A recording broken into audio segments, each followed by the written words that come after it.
Olá, boa noite. Seja bem-vindo ao Jornal da Record. Rio de Janeiro retoma medidas de isolamento para combater a Covid-19. Câmara aprova repasse do Fundo da Educação para as escolas particulares. E os gols dos jogadores brasileiros pela Liga Europa. Agora, no Jornal da Record.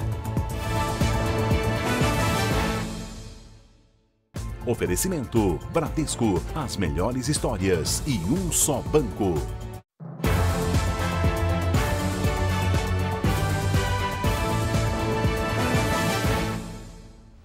E começam a valer nesta sexta-feira novas restrições para tentar impedir o avanço do coronavírus no Rio de Janeiro. Então vamos até lá com Leonardo Ack. Que medidas são essas? Boa noite, Leonardo.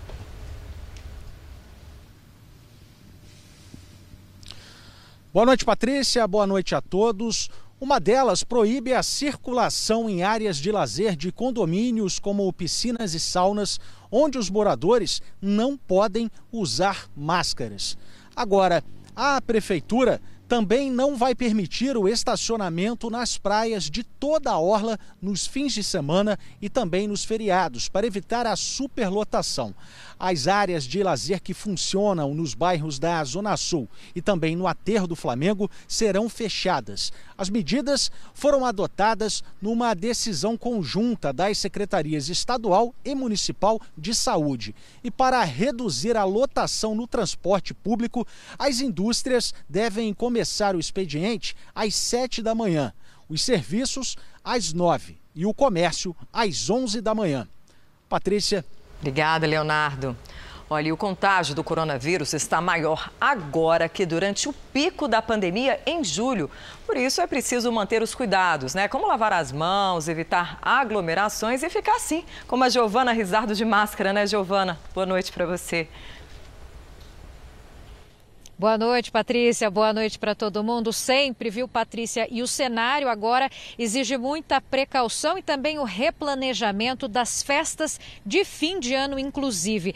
Nesta quinta-feira, o coordenador do Centro de Contingência do Coronavírus, José Medina, afirmou que a média de casos no Brasil cresceu de 20 mil para 40 mil por dia. Isso entre novembro e dezembro. Ele comparou com o período do pico da pandemia, que foi em julho, quando este mesmo aumento demorou 3 meses para acontecer. José Medina explicou que o vírus em julho ainda não circulava em todas as cidades, diferente de agora. Patrícia. Infelizmente, né, Giovana? Obrigada pelas informações. Um comitê de especialistas da Agência de Saúde dos Estados Unidos recomendou a aprovação da vacina da Pfizer contra a Covid-19. Esse é o último passo antes da liberação final. A expectativa é que a FDA, equivalente à Anvisa aqui no Brasil, siga a sugestão. Se isso acontecer, os Estados Unidos serão o 4º país a autorizar esta vacina. A decisão abre caminho para que a vacinação comece na próxima semana nos Estados Unidos. E o governo brasileiro assinou um memorando de entendimento com a Pfizer. E quem explica para a gente é o Matheus Escavazini, direto de Brasília. Né, Matheus? Boa noite. Boa noite, Patrícia. Esse memorando de entendimento é uma fase prévia à compra das vacinas. Pelo cronograma, o Brasil vai receber 70 milhões de doses da vacina da Pfizer no ano que vem, sendo 8 milhões e 500 mil ainda no primeiro semestre. São necessárias 2 doses por pessoa. Não foi detalhado qual o valor que o governo brasileiro vai pagar por dose. A farmacêutica americana ainda não fez o pedido de registro ou de uso emergencial da vacina à Anvisa. Vamos ouvir o que disse o secretário executivo do Ministério da Saúde, Elcio Franco.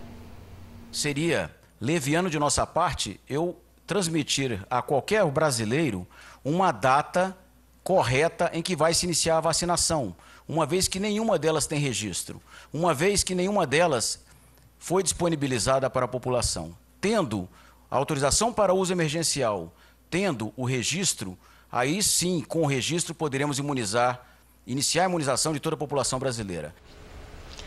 A confirmação de um caso de reinfecção por coronavírus no Rio Grande do Norte acendeu o alerta para o problema. Minas Gerais investiga 17 casos suspeitos. Assunto para Virgínia Nalon, direto de Belo Horizonte. Boa noite, Virgínia.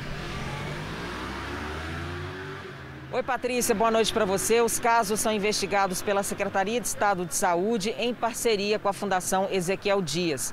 Segundo o Ministério da Saúde, os casos suspeitos de reinfecção são aqueles em que a pessoa apresentou uma nova contaminação 90 dias depois da primeira vez. O primeiro caso de reinfecção pelo coronavírus no Brasil foi confirmado em Natal. É uma médica que trabalha no enfrentamento da Covid-19. Patrícia. Obrigada, Virgínia. Milhares de crianças em idade escolar na Califórnia voltam a estudar virtualmente de casa a partir dessa quinta-feira. Os detalhes com a correspondente Luciana Camargo. Os Estados Unidos registraram mais de 3 mil mortes por causa da Covid-19 na quarta-feira. O recorde de mortes na Califórnia levou à suspensão das aulas presenciais. Os hospitais também estão em situação crítica. No sul do estado, 3 condados informaram que as UTIs estão com 90% de ocupação. Situação que se repete em pelo menos 200 hospitais do país. Patrícia. O Japão anunciou nesta quinta-feira a compra de mais de 10 mil ultracongeladores para armazenar a vacina contra a Covid-19. A nossa correspondente em Tóquio tem os detalhes para a gente. Boa tarde, Silvia. Oi, Patrícia, boa noite para você e todos que nos acompanham. O governo japonês também definiu como vai ser o esquema de vacinação contra o coronavírus. Todos os moradores com registro nas prefeituras vão ter direito a receber gratuitamente a vacina. A imunização deve começar em março de 2021 e vai ser feita em hospitais, ginásios e salões de eventos. Por aqui, o aumento de infectados sobrecarregou os hospitais. O mesmo acontece na vizinha Coreia do Sul, onde estão construindo leitos hospitalares em contêineres, uma medida que deve desafogar os hospitais. Patrícia. Obrigada, Silvia. Israel ultrapassou a marca de 1.800 casos diários de coronavírus. É o maior registro desde outubro. Quem traz as informações para a gente é a correspondente Bianca Zanini. Apesar do aumento das infecções, o governo israelense adiou um toque de recolher para conter a propagação da doença durante o feriado prolongado que começou nesta quinta-feira. Mas as autoridades do país alertam que novas restrições serão impostas se os casos diários passarem de 2.000. Por enquanto, são permitidas apenas reuniões fechadas com no máximo 10 pessoas e até 20 em áreas abertas. O governo teme que o feriado piore ainda mais a situação da pandemia por aqui, já que a data é marcada por muitas reuniões familiares. De Tel Aviv, Bianca Zanini. E de volta ao Brasil, a Câmara dos Deputados aprovou o projeto que regulamenta um novo Fundeb. O Matheus Scavazini explica pra gente. Patrícia, o Fundeb é o principal mecanismo de financiamento da educação básica no Brasil. O projeto preliminar foi promulgado em agosto, mas ainda precisava da definição de algumas regras.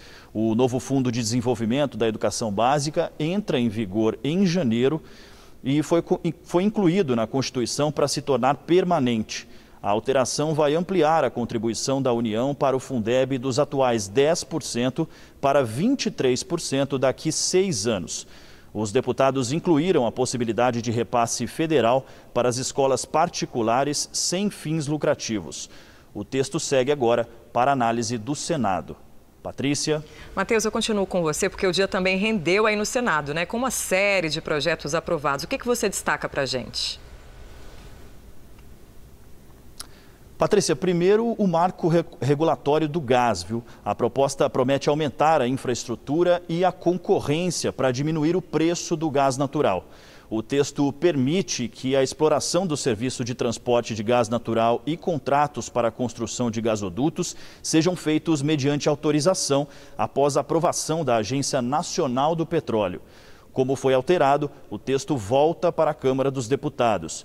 Os senadores também aprovaram a nova lei das licitações, que estabelece diretrizes e modalidades para o processo de licitação, além de punições mais rigorosas para fraudes. O texto vai à sanção.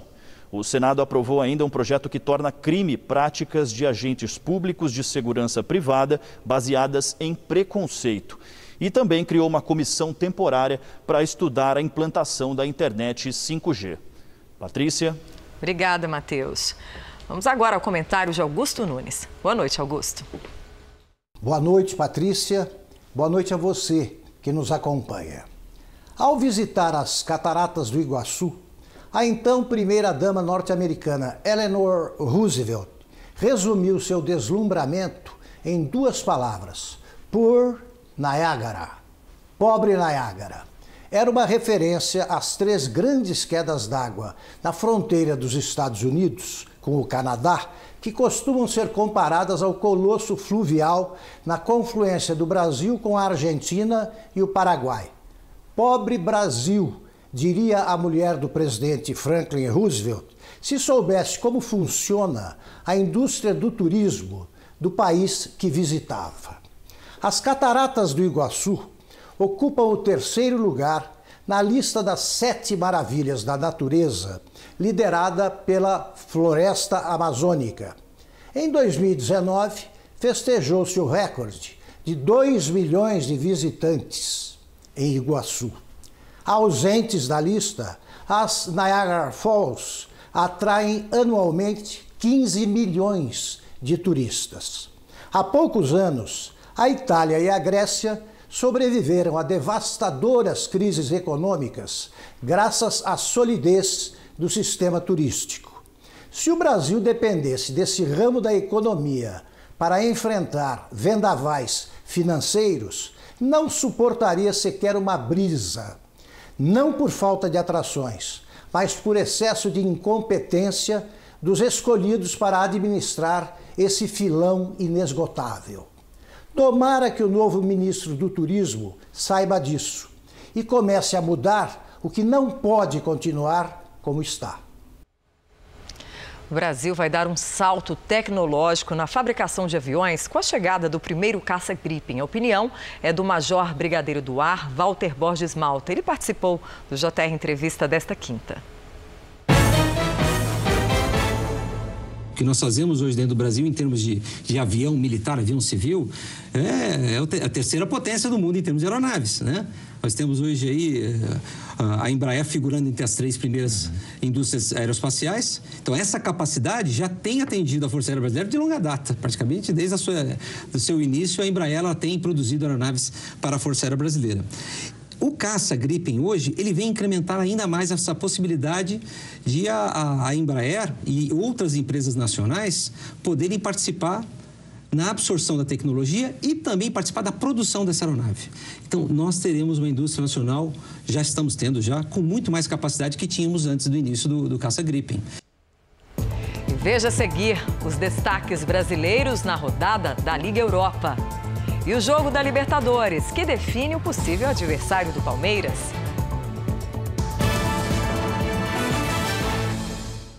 Estamos de volta com o futebol. A Liga Europa, segunda principal competição de clubes do velho continente, encerrou a fase de grupos nessa quinta. 24 times se classificaram para o mata-mata. E a rodada decisiva teve gols brasileiros. O Benfica, do técnico Jorge Jesus, foi à Bélgica enfrentar o Standard Liège, que saiu na frente com um rasquinho de cabeça. O empate saiu 4 minutos depois. Everton Cebolinha, também de cabeça, deixou tudo igual. O time belga voltou a ficar na frente graças a Tapsoba. Mas Pizzi, de pênalti, empatou de novo. Com o resultado, o Benfica se classificou em segundo lugar e pode enfrentar um adversário que vem da Liga dos Campeões. O Napoli recebeu o Real Sociedad no primeiro jogo no estádio Diego Armando Maradona. Os italianos saíram na frente com o polonês Zielinski. O time espanhol precisava do empate para avançar e conseguiu nos acréscimos. William José garantiu o Real Sociedad em segundo lugar, atrás do Napoli. Já o Tottenham venceu o Royal Antwerp e garantiu o primeiro lugar do grupo. Carlos Vinícius aproveitou o rebote da falta cobrada por Bale e abriu o placar. Harry Kane tocou para o argentino Lo Celso, que fez o segundo gol da equipe do técnico José Mourinho.